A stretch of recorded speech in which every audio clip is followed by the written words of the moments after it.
오늘 기도의 자리에 오신 여러분을 주님의 이름으로 환영합니다.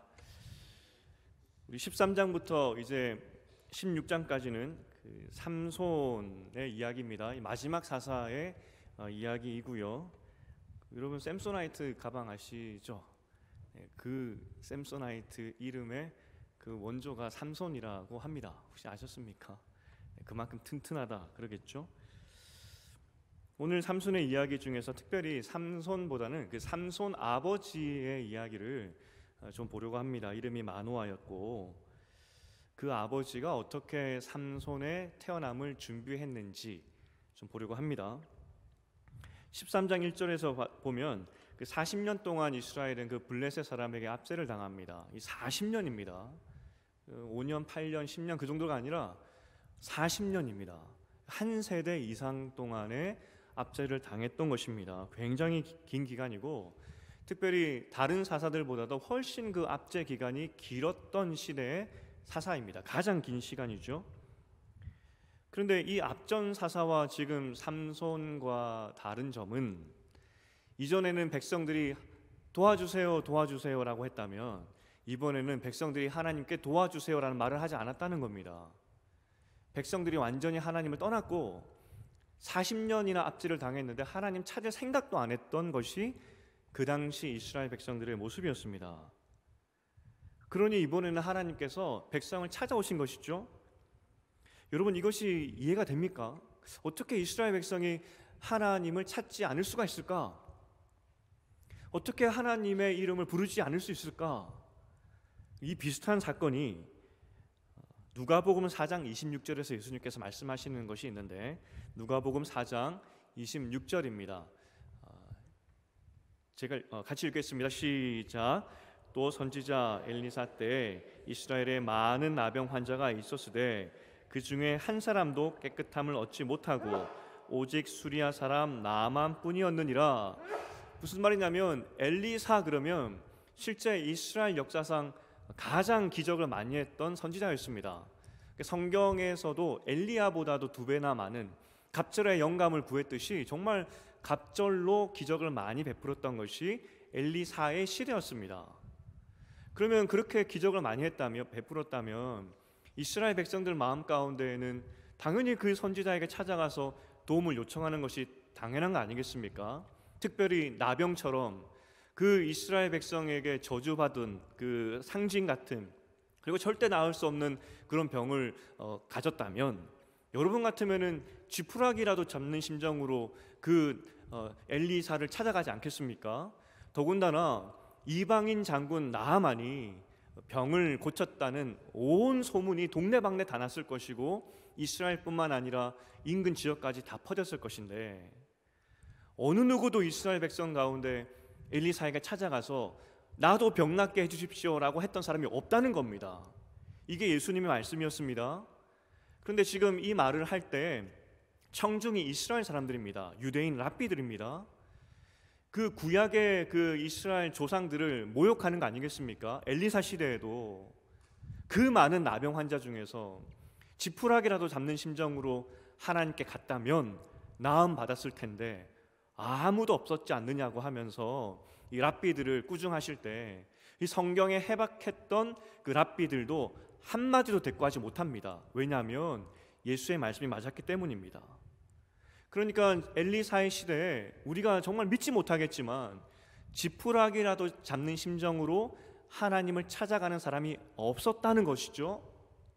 그렇기 때문에 이 삼손의 시대에 40년간 압제가 있었지만 사람들이 하나님을 찾지 않는 것은 있을 법한 일이다 우리가 볼 수 있다는 겁니다. 이스라엘이 최저점을 영적인 최저점을 지금 찍고 있는 상황이었다는 것이죠. 우리가 지난주에 봤지만 그 입다 그 딸을 인신공양했지 않습니까? 사람을 번제물로 바쳤습니다. 그 이방 사람들이 다 번제물로 바치니까 하나님께도 그렇게 바치면 되겠구나라고 했는데 하나님이 분명히 그거 하지 말라 그러지 않았습니까? 단 한 사람도 나서서 인신공양 멈추시오라고 하는 사람이 없었던 것을 우리가 보았습니다. 그러니까 하나님에 대해서 그 이스라엘 백성이 다 마음이 떠나버렸고 말씀에 대해서 떠나버렸기 때문에 입다 시대에도 인신공양 안 됩니다 라고 하는 사람이 없었고, 삼손의 시대에는 40년의 압제 기간에도 하나님을 찾는 사람이 없었더라는 겁니다. 무기력증일 수도 있겠고요. 정말 이방인화 되어버린 것이 지금 이스라엘 백성들의 모습이다 볼 수 있겠죠.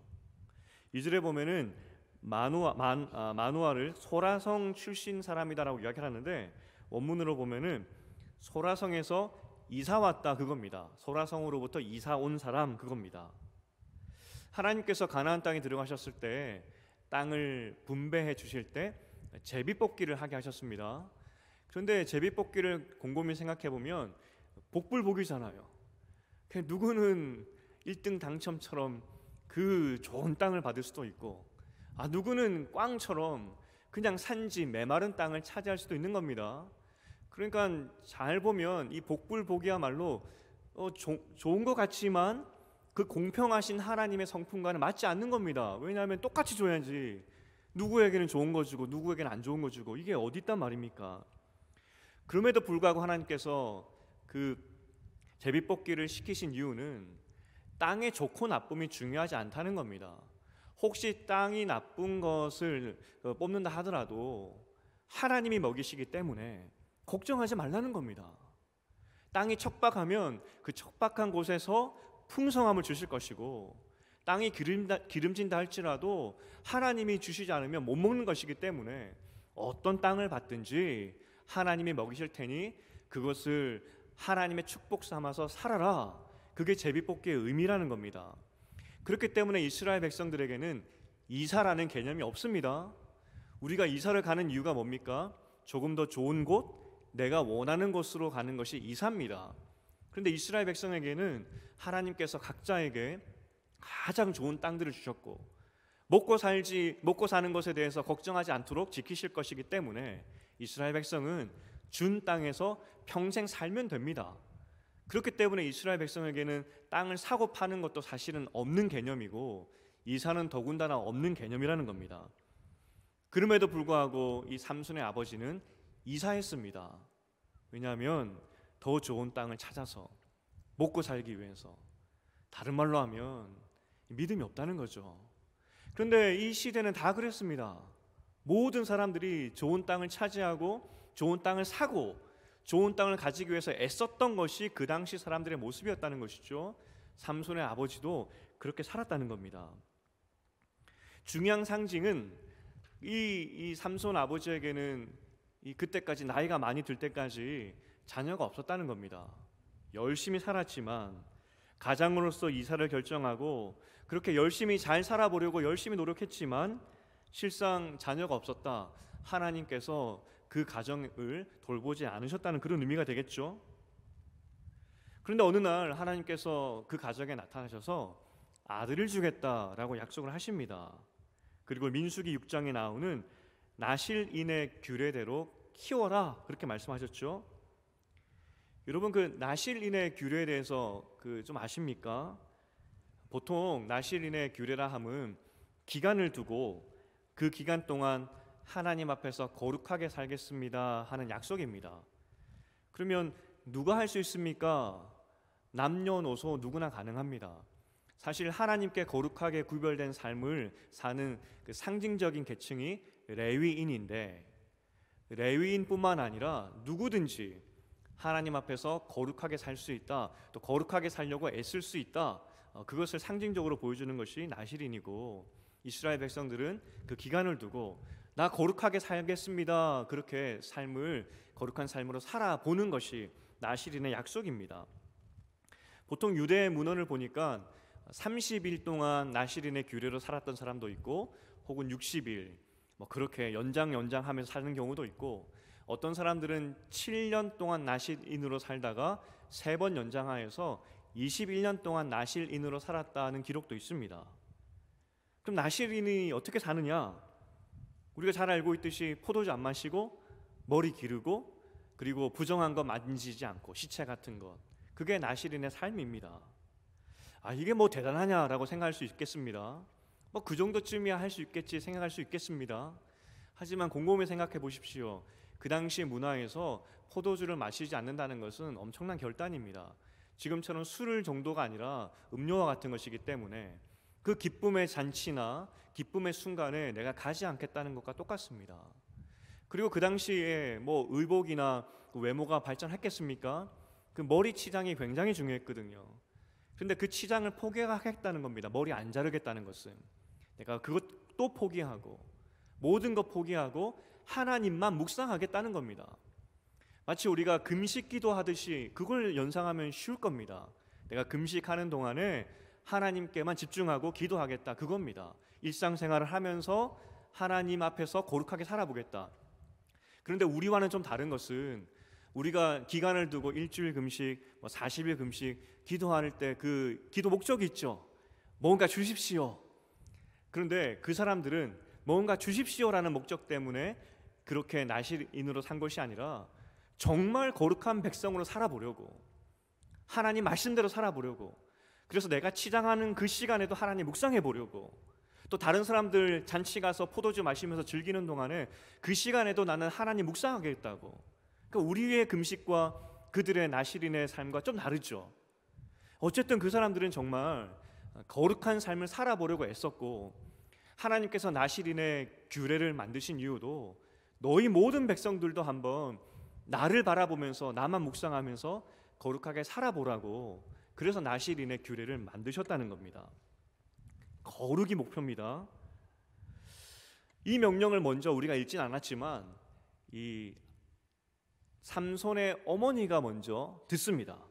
내가 아들을 줄 것인데 이 거룩하게 키워라, 나실인으로 키워라, 그거죠. 이 아내가 남편에게 말을 합니다. 내가 하나님의 사자를 만났는데 이러이런 예언을 주셨습니다. 그때 남편이 믿지 못하고 정말 그것이 사실이라면 나도 그 하나님의 사자를 만나야 되겠다 이야기를 하죠. 그리고 16절에 하나님의 사자가 그 마노아에게도 나타나 주십니다. 그때 17절에 보니까 이 삼손의 아버지가 당신의 이름이 무엇입니까? 라고 묻죠. 이유는 당신이 말한 일이 이루어질 때 내가 당신을 존귀하게 여기기 위함입니다 라고 이야기를 했습니다. 그러니까 마노아가 오늘 성경에도 읽었지만 하나님의 사자라는 것을 몰랐어요. 하나님의 사자라는 것을 알았다면 이름을 물어볼 필요도 없고 그 일이 일어났을 때 존귀 여길 대상은 분명히 하나님이기 때문에 이름 물어볼 필요가 없다는 겁니다. 마노아가 지금 이름을 물어본 이유는 하나님의 사자로 알아보지 못하고 아주 영험한 분 같은데 당신의 조남을 좀 알려주십시오. 당신을 보니까 어떤 특별한 능력 있는 신을 믿는 것 같은데 당신이 믿는 신의 이름을 알려주십시오. 그것을 묻는 것과 똑같다는 겁니다. 야곱이 하나님의 사자와 씨름했을 때 야곱도 똑같이 하나님의 이름을 묻습니다. 그때는 이름을 안 알려주셨어요. 끝까지 알려주지 않았지만 오늘 마노아에게는 이름을 알려주셨습니다. 왜냐하면 이스라엘 백성이 하나님의 사자를 눈앞에 보고도 알아듣지 못하니 알려준 겁니다. 적어도 야곱은 하나님의 사자라는 것을 알아봤지만 마노아는 눈앞에 보고도 알아보지 못하니 알아보라고 힌트로 이름까지 알려주셨다는 겁니다. 결국 이 사자가 불과 함께 이 제단으로부터 하늘로 휙 올라가는 것을 보고 마노아가 이야기를 합니다. 정말 하나님의 사자구나. 22절에서 하나님을 보았으므로 나는 죽었구나 라고 이야기를 합니다. 그때 마노아의 아내가 참 지혜롭다는 생각이 듭니다. 그 아내가 뭐라고 이야기하냐면 하나님이 우리를 죽이려고 하셨다면 애초에 이미 제사 받기도 전에 우리를 죽이셨을 것이고 더군다나 이 모든 기적을 보여주실 이유도 없다고. 왜냐하면 죽을 사람을 왜 보여주겠냐고. 그리고 아들에 대한 예언을 왜 주셨겠냐고. 안 죽일 거라고. 사실 마노아의 아내의 말이 맞죠. 그를 살려야 아들을 낳을 거 아니겠습니까? 어쨌든 하나님께서 새로운 일을 시작하기 위해서 오늘 두 사람을 부르신 것입니다. 그리고 오늘 마노아에게 나실인의 규례를 주신 것입니다. 그런데 이 나실인의 규례가 사실은 삼손에게만 주어진 것이 아니라 너도 그렇게 살아라라고 말씀하셨습니다. 4절에 보면은 우리 4절을 함께 읽어보겠습니다. 4절 시작. 그러므로 너는 삼가 포도주와 독주를 마시지 말며 어떤 부정한 것도 먹지 말라라고 말씀하셨습니다. 삼손에게만 그 거룩한 삶을 요구하신 것이 아니라 너도 포도주 마시지 말고 하나님 앞에서 거룩한 삶을 살면서 하나님의 구원을 기대하며 살라라고 사실은 꿈을 주신 것입니다. 40년 동안 한 번도 이스라엘 백성이 독립할 것이라는 것을 상상도 못한 그 마노아에게 내가 네 아들을 통하여서 구원할 것인데 너도 이 거룩한 하나님의 그 일하심을 기대하면서 정결한 삶을 한번 살아보면서 나의 그 구원을 기대해 보라고 마노아를 초청해 주셨습니다. 사실 그래서 이 구별된 삶의 시작은 아버지 마노아 때였습니다. 그때부터 시작된 것이죠. 그러면 마노아는 잘 살았을까요? 이 나실인의 교회를 받아들고 또 약속을 받아들고 잘 살았을까요? 마노아가 이제 10개월 후에 정말 하나님의 은혜로 아들을 낳습니다. 그 당시는 뭐 성별을 감별할 수 없기 때문에 낳아봤더니 아들입니다. 그죠? 정말 하나님의 말씀대로 이루어졌구나 싶었을 것입니다. 그렇게 낳기까지 10달 동안 어쩌면 마노아도 정결하게 살았을 수 있습니다. 아들이 나와야 되는데 그 영험한 사람이 거룩하게 살면 나실인의 법을 지키면 아들 낳는다고 했는데 어쩌면 그래서 마노아는 잔치집에도 가지 않고 하나님 앞에서 거룩하게 살았을 수도 있습니다. 10달 동안. 그리고 아들을 낳았습니다. 그 낳은 아들에게 이제 이름을 붙여야 됩니다. 여러분은 그렇게 아들을 낳았다면 그 아들에게 어떤 이름을 붙여주시겠습니까? 우리 교회에도 뭐 교회 다니는 아이의 이름이 느껴지는 그런 이름을 가진 애들이 참 많아요. 뭐 예가 들어가는 아이들이나 하자를 많이 넣기도 하고 그런 그 이름을 붙여줄 때는 그 부모로서의 염원을 담습니다. 이렇게 살았으면 좋겠다. 꿈을 담죠. 제 이름에 대해서 한번 말씀드렸는데 제 이름은 김상순입니다. 어느 분이 지어주셨냐면은 저는 알지 못하는 장명서 어떤 분이 저에게 이름을 붙여주신 것입니다. 제 이름은 김상순입니다. 억울했어요. 그러니까 좀 더 그 물론 여러분 이름 보면은 아마 대통령 되라, 뭐 재상이 되라, 부자가 되라 그런 마음으로 부모님들이 다 지어주셨을 것인데 제 이름의 뜻은 사주팔자에 불을 안고 태어났기 때문에 그 물러 꺼야 된다. 그래서 상순이 된 거거든요. 아 이름 뜻이 너무나 좀 허무하지 않습니까? 그래서 나는 아이를 낳으면은 이름에 큰 의미를 담아야 되겠다 그런 생각을 했었습니다. 아니 누가 이름을 물어보면은 이름의 뜻이 뭐냐? 아, 저는 사주팔자에 불을 안고 태어났기 때문에 좀 이상하지 않습니까, 목사가? 그래서 목사 자녀인데 좀 거룩하게 좀 뜻 있게 해야 되겠다 생각을 했었습니다. 제가 염두에 두었던 이름이 뭐냐면 하나가 의작이라는 이름입니다. 의작, 김의작.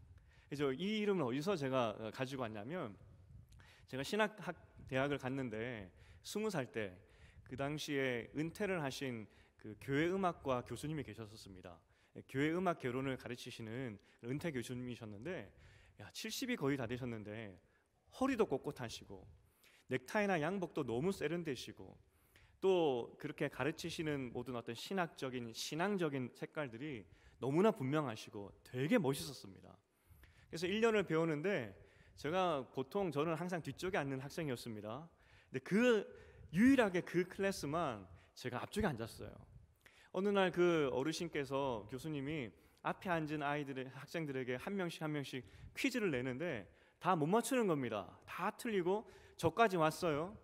저희가 이제 퀴즈 맞춰야 됩니다. 제가 맞췄을까요?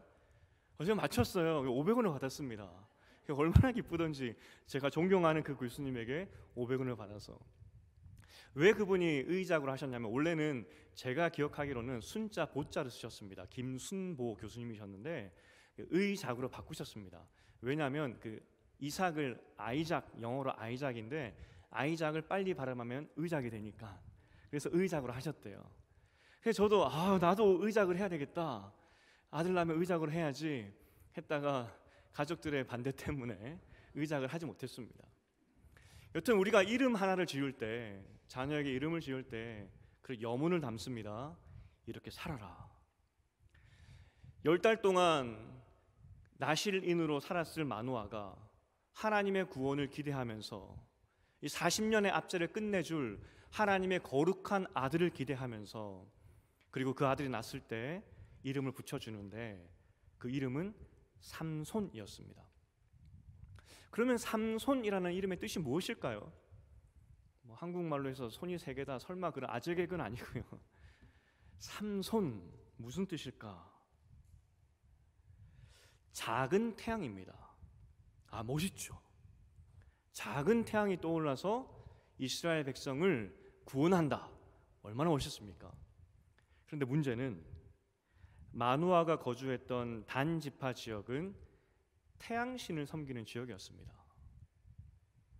태양신을 섬겼던, 가나안 땅에 들어오기 전부터, 이스라엘 백성들이 들어오기 전부터 그 지역은 태양신이 있었던 지역이었습니다. 오늘 문화적인 배경에서 마누아는 그런 땅에 살았고, 그런데 하나님으로부터 나실인의 예언을 받죠. 위대한 사람이 태어날 것인데 그가 고민했을 겁니다. 어떤 이름을 붙여줘야 되는지. 그리고 그가 선택한 이름은 이방신의 이름에서 따온 삼손이었습니다. 태양처럼 빛나라. 100번 양보해서 마누아 편에 서서, 사실 이것이 이방인의 이름 같지만 성경적인 의미를 좀 담는 거 아니냐라고 생각할 수도 있습니다. 하나님의 큰 태양, 삼손은 작은 태양, 이렇게 멋있게 우리가 해석할 수도 있겠죠. 이렇게 마누아의 편을 들어줄 수도 있겠습니다.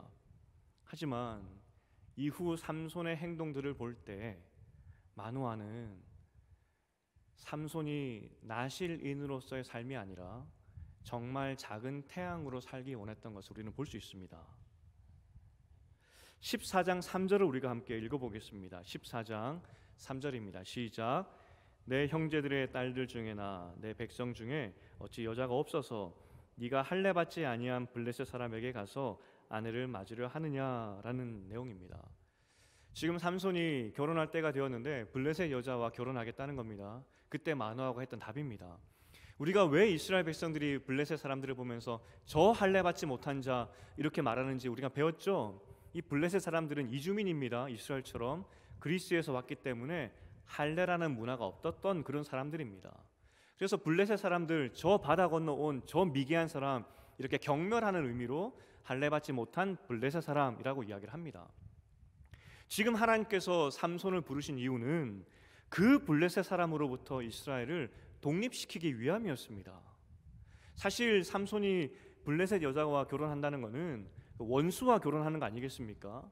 그러면 불러다가, 아니 네가 지금 나실인으로 사는 것은 저 원수된 블레셋과 싸워서 하나님께서 이스라엘에게 평화를 주기 위해서 불렀는데 말이 되느냐고, 너 부르심 생각해보라고 이렇게 따끔하게 혼내는 것이 맞는데, 기껏 한다는 말이 평소 이스라엘 백성들이 블레셋을 경멸하듯이 저 미개한 사람들, 저 할례도 받지 못한 그 사람하고 어떻게 결혼할 수 있느냐, 그것이 마누아의 이유였습니다.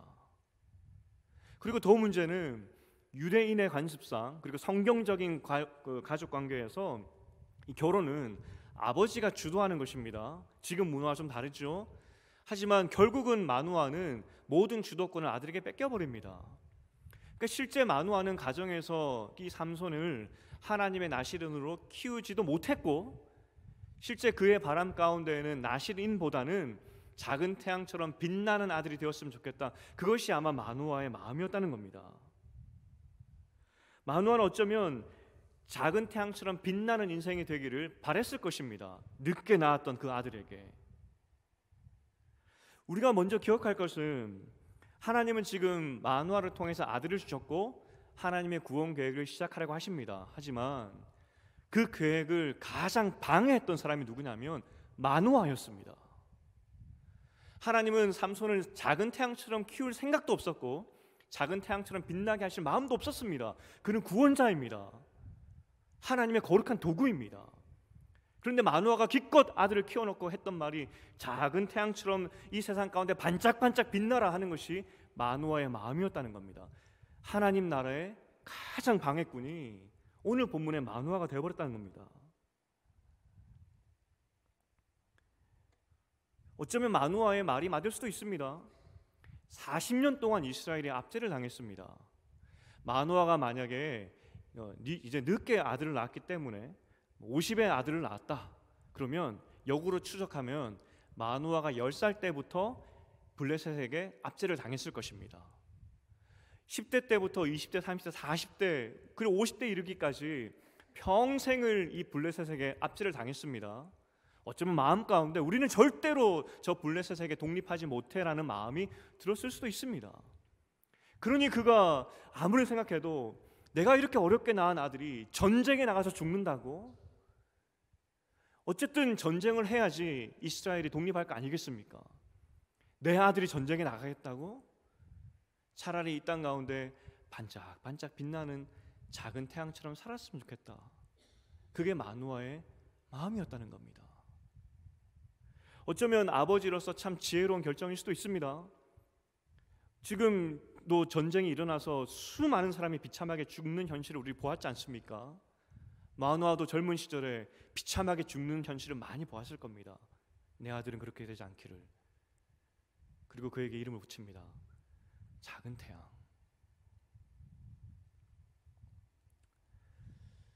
우리도 사실은 이 땅에 하나님의 나실인으로 부름받았습니다. 이것이 무슨 말이냐면 이 세상에 하나님의 나라를 세울 사람으로 부름받았다는 겁니다. 여러분이 부모로부터 어떤 이름을 받았든지 상관없이 하나님은 여러분을 작은 태양처럼 반짝반짝하는 그런 인생이 아니라 세상으로부터 거룩한 하나님의 백성으로 살아가게 하기 위해서, 세상에 하나님의 거룩한 나라를 세우게 하기 위해서 우리는 부름을 받았다는 겁니다.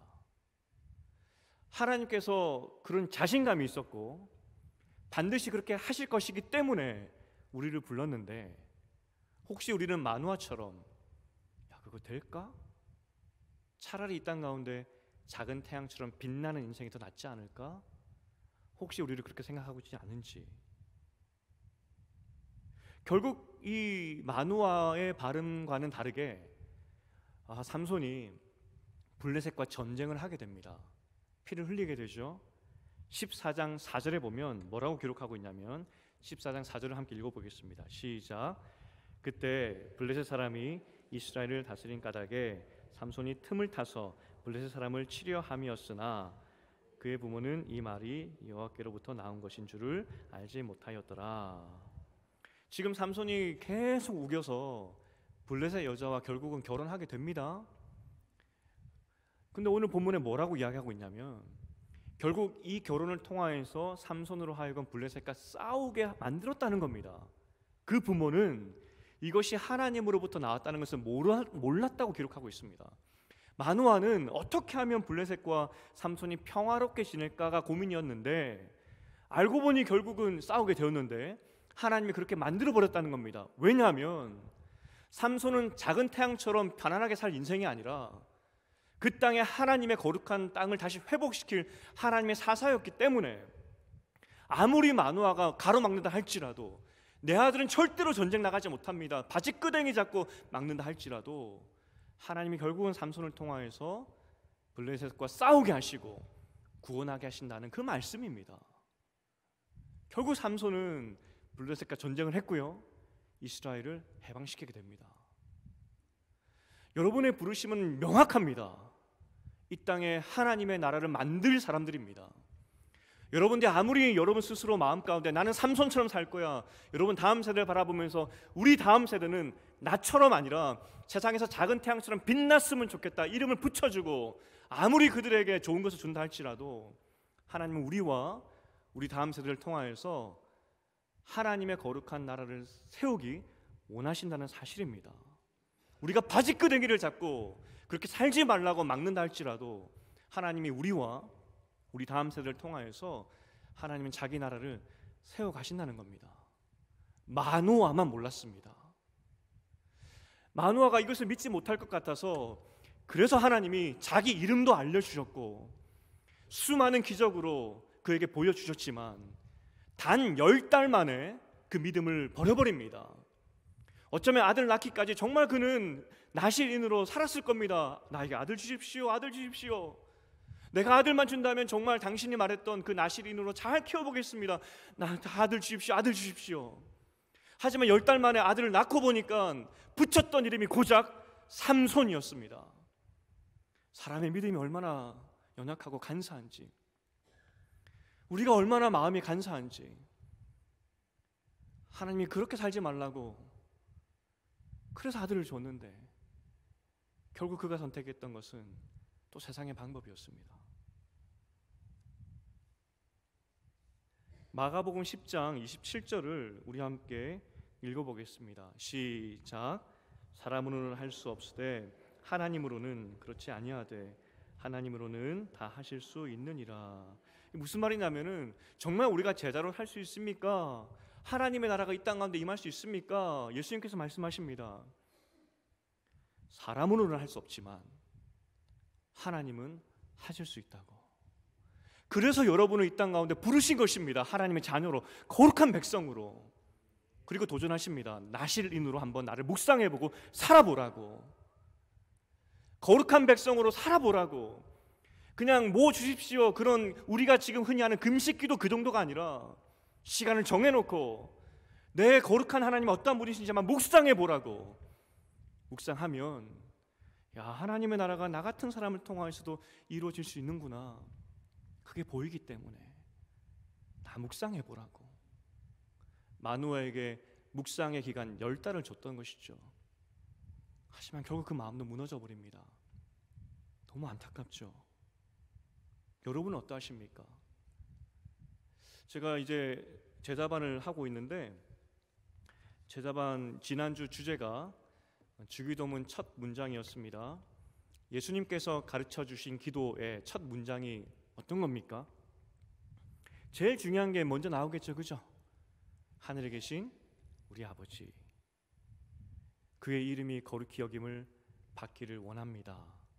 그리고 하나님의 나라가 이 땅 가운데 이루어지기를 소원합니다. 기도의 모범으로 보여주신 내용입니다. 기도의 모범이기 때문에 우리가 모일 때마다 그 기도를 암송합니다. 그런데 그 기도의 내용 중에 제일 첫 번째 문장이 뭐라고요? 하나님의 나라가 거룩히 올려지기 원하고 그 하나님의 나라가 이 땅 가운데 임하기를 원합니다. 그게 예수님께서 우리에게 기도하라고 가르쳐 주신 내용입니다. 만약 이 하나님의 나라가 이 땅 가운데 임하는 것이 불가능했다면 이 기도 가르쳐 주시면 안 되죠. 아니, 불가능한 거 기도하라고 하면 안 되니까. 가능하니까 우리에게 말씀하신 거 아니겠습니까? 제가 제자 훈련하는 반들에게, 세 반에게 다 물었습니다. 하나님의 나라가 이 땅 가운데 임할 것을 믿으십니까? 다 아멘 하시는 겁니다. 다 아멘. 사실 우리가 물어보면 아멘 하지, 그러면 안 믿겠는데요 하면은 큰일 나잖아요. 그런데 정말 믿으십니까? 정말 하나님의 나라가 우리를 통하여서 이 땅 가운데 임한다는 사실을 믿으십니까? 그런데 안타깝게도 때로는 우리가 만우아가 되어서 그것을 막고 있을 때가 많다는 겁니다.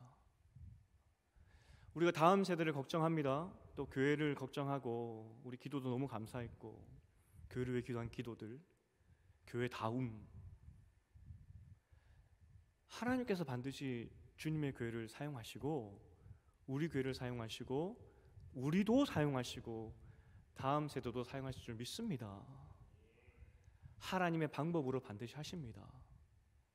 그런데 어느 순간, 내가 나서는 순간 우리는 만호아가 되는 겁니다. 하나님께서 만호에게 도전하셨습니다. 나 묵상하라고 10달 동안. 그러면 내가 보일 거라고.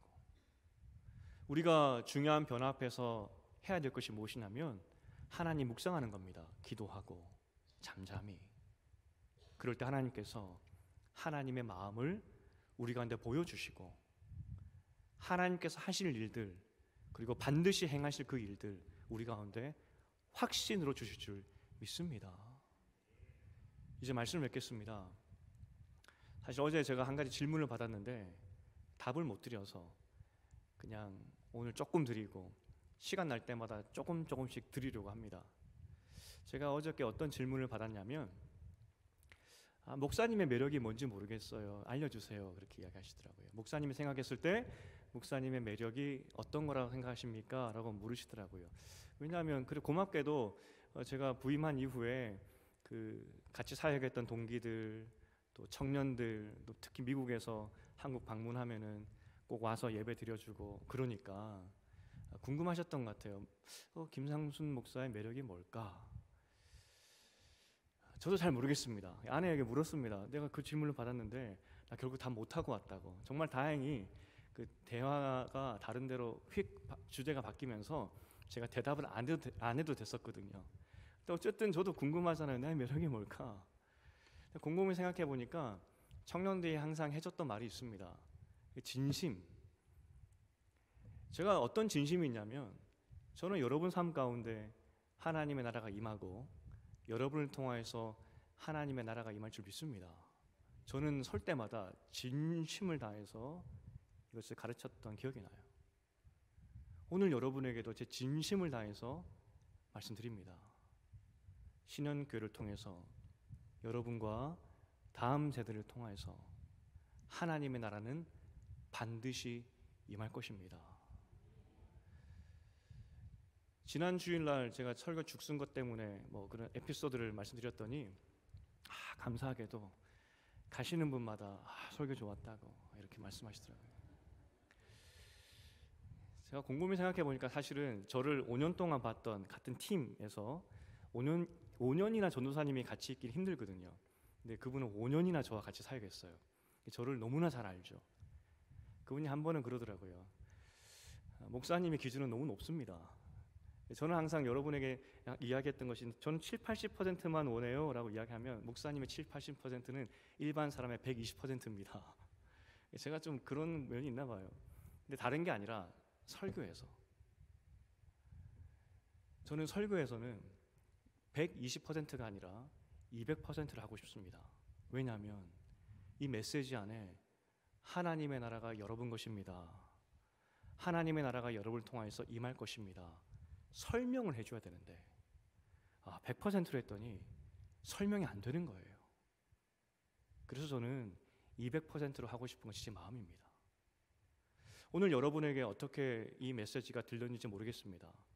우리 만우하고 되면 안 됩니다. 하나님이 그렇게 살지 말라고 10달의 기간을 주셨습니다. 우리 오랜 삶을 살면서 인생에 여러 가지 어려움이 있었고 낭망되는 것들도 있었지만 하나님은 한 번도 포기하지 않으시고 함께 하시면서 여러분 삶 가운데 하나님의 나라가 임하게 하기 위해서 찾아오셨던 분이 하나님이십니다. 이스라엘 백성이 더 이상 하나님을 찾지 않으니까 오늘 하나님께서 직접 찾아와 주셨듯이 없어져 버린 하나님의 나라를 다시 세우기 위해서 다시 찾아오셨듯이 우리 삶 가운데 항상 찾아오셔서 하나님의 나라가 임하게 하기 위해서 열심히 일하시는 분이 하나님이십니다. 그래서 우리는 망하지 않는 겁니다.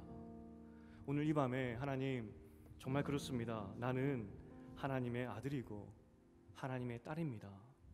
이것을 다시 기억하게 하시고 내 삶 안에서 내 인생 안에서 하나님의 나라가 임하는 것을 볼 수 있도록 나에게 다시 한번 은혜 내려 주시옵소서.